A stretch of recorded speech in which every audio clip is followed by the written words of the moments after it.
Kwa majina naitwa Bwana Maswi Solomoni. Mimi ni meneja sehemu ya jiolojia, taasisi ya jiolojia na utafiti wa madini Tanzania, GST, ambayo iko chini ya Wizara ya Madini. Miongoni mwa kazi yetu pia kama taasisi ni kuitambua jiolojia ya nchi na kushauri kulingana na jiolojia ilivyokaa. Sasa leo tuko kwenye eneo hili la Kongwa. Mlima huu ni maarufu, unaitwa Mlima Mautia. Kiingereza unajulikana kama Mautia Hill.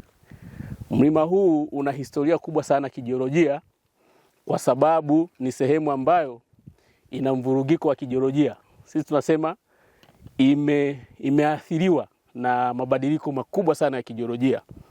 Mabadiliko haya yamepelekea eneo hili la mlima kuwa na madini ambayo yana upekee duniani.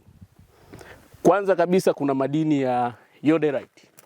Madini ya yoderite yanapatikana mlima huu pekee Tanzania, lakini pia ukiangalia katika dunia, eneo hili la Mlima Mautia, madini haya yaligunduliwa mara ya kwanza Tanzania mwaka 1959 na mtafiti mmoja wa Marekani ambaye alikuwa anaitwa Hatten Yodel.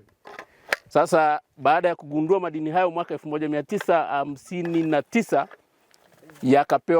yakapewa jina la yoderite. Kwa hiyo hilo jina la yoderite limetokana na mvumbuzi wa hayo madini. Kulikuwa hakuna sehemu nyingine ambayo unaweza kupata haya madini ya yoderite mpaka ilipofika mwaka 1998 ndipo Zimbabwe pia yakagundulika haya madini kwenye belti inayoitwa Zambezi Belt, Zimbabwe. Sasa unaweza ukaangalia kwamba duniani kote nchi ya kwanza ambako haya madini ya yoderite yaligunduliwa ni Tanzania. Maana yake ni kwamba tuko kwenye ramani ya dunia kwa kuwa na madini ambayo hayapatikani sehemu nyingine duniani, na pia tuko kwenye ramani ya dunia kwa kuwa na madini ambayo yaligunduliwa mara ya kwanza Tanzania. Vision 2030, madini ni maisha na utajiri.